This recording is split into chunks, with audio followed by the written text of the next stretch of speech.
never surprised by just the sheer fact that anything can walk in the door at any time.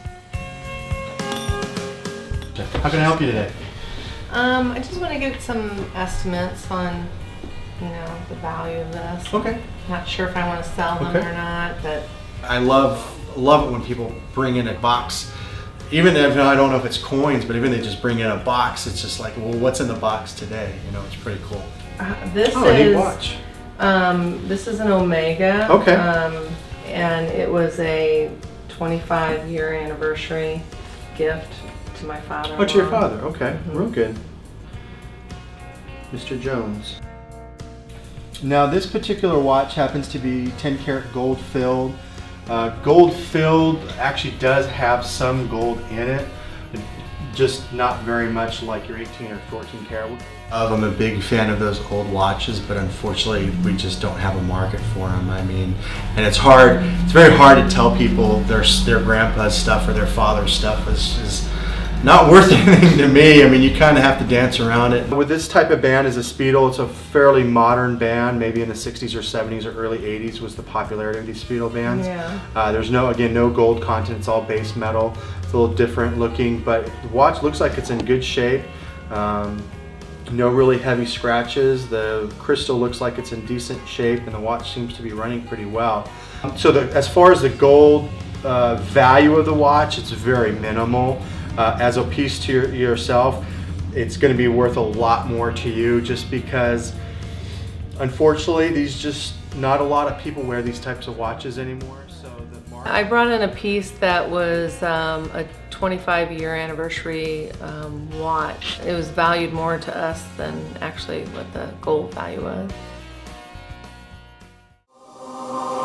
Coins have always been worn as jewelry. It's because you have historical significance to a coin, but there's also very much of an art to a coin, and people don't really know it. These people that are designing coins are actually artists, these engravers that are designing these metals that are made into coins. I really love these two necklaces. They have a lot of meaning to me. I've had them for many years, and during the birth of my son I wore them, and so they're very special to me. I've had these since the 70s, and just kind of want to know maybe some pricing on it. Alrighty. This is actually a replica. I'm sure you've heard the term Krugerrand.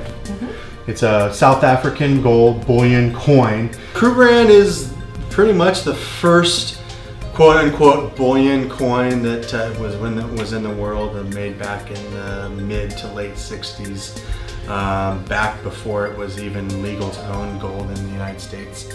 And that's a popular coin. Historically, being the first is always a very significant thing, so there's a lot of commemoratives, and she happened to have we see them from time to time, a tiny miniature version of the Krugerrand. Here's the actual coin itself. Oh. And you can kind of see. I'll swap you. Yeah. These replicas are usually made in anywhere from 8 karat to 14 karat. And unfortunately, we don't have acid to test it that low, but I'll kind of estimate it. This is a smaller piece. Sometimes they're marked. Sometimes they're not. So this one doesn't seem to be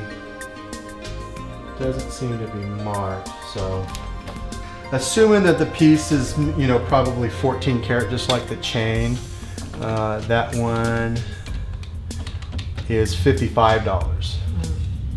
It's kind of that antique roadshow sort of mentality. You want to know if you have that diamond in the rough. You want to know if you have that $1 million item.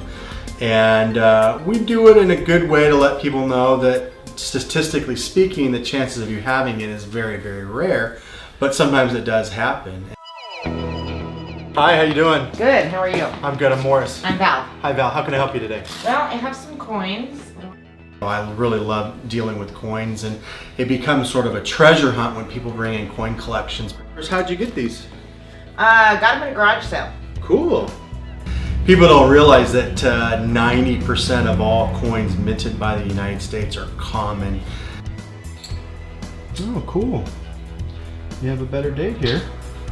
Silver dollars are How much did you pay for them, if you don't mind me asking? $50. Oh, cool. For all of them? Yeah, you did really well here. Most people think they're an ounce of silver, but they're actually not. The U.S. Mint actually, they decided to make them a dollar coin, and back then 1 ounce of silver wasn't a dollar, so they had to make them a little bit smaller.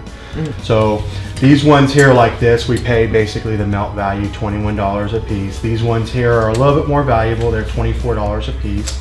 And this here, you have an $18.99 plain. A lower condition, but it's a rare coin. These are worth about $120 in this condition. Score. Yeah. So altogether, you're looking at